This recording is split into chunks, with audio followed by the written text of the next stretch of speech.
Thank you for having me here today, and I hope supportive and constructively helpful to the causes we're here discussing today. I had a chance to see not just the partial footage, but the full footage of the disaster that took place in April. And my feelings went from an initial sense of puzzlement to a sense of anger to a sense of outrage.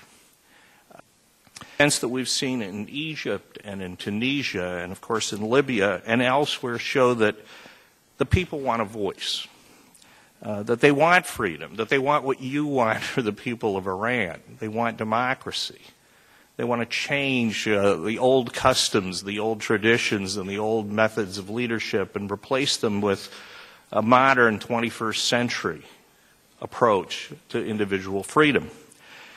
And the question, it seems to me, is whether the same encouragement which has been provided Egypt, has been provided Libya, is now being provided to Syria and to other freedom-seeking activists in this region is going to be extended to those pursuing democratic ideals in Iran. And for what I have read and learned, even in this last few days, it is clear to me that we haven't gotten to that point yet. And I think that is extremely unfortunate.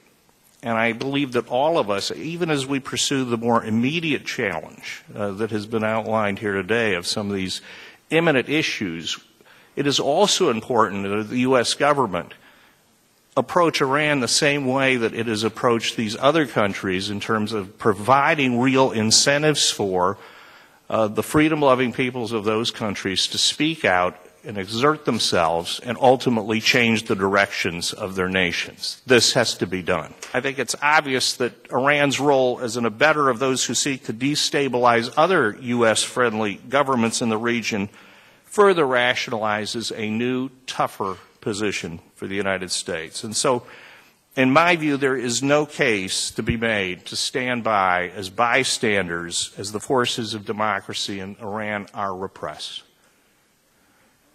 I think that particularly distressing here, of course, are the circumstances at Camp Ashraf.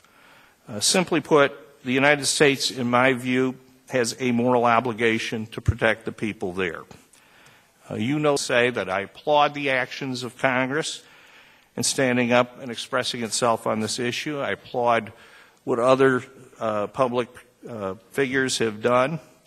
But at the end of the day, Congress and the administration must go beyond resolutions and written things. We have to be a lot more forceful. This is a serious humanitarian matter, and we cannot sit back and simply condemn violence, whether something that happened before or something that happens in the future. I urge you on. Fortunately, you have very strong congressional allies who now believe in this cause and are with you. Fortunately, you have an incredible cast of opinion leaders on your side. And as several of the speakers said, any doubt about whether or not this is a valid case, that this is a credible argument, is, in my judgment, punctured by just a simple examination of the kinds of people who've studied the evidence and concluded that this cause makes sense. And more importantly, you have a strong moral case, as strong a moral case, it would seem, as you could possibly have, and you have really the forces of history on your side. And so all the best. I'm glad to be here to support it.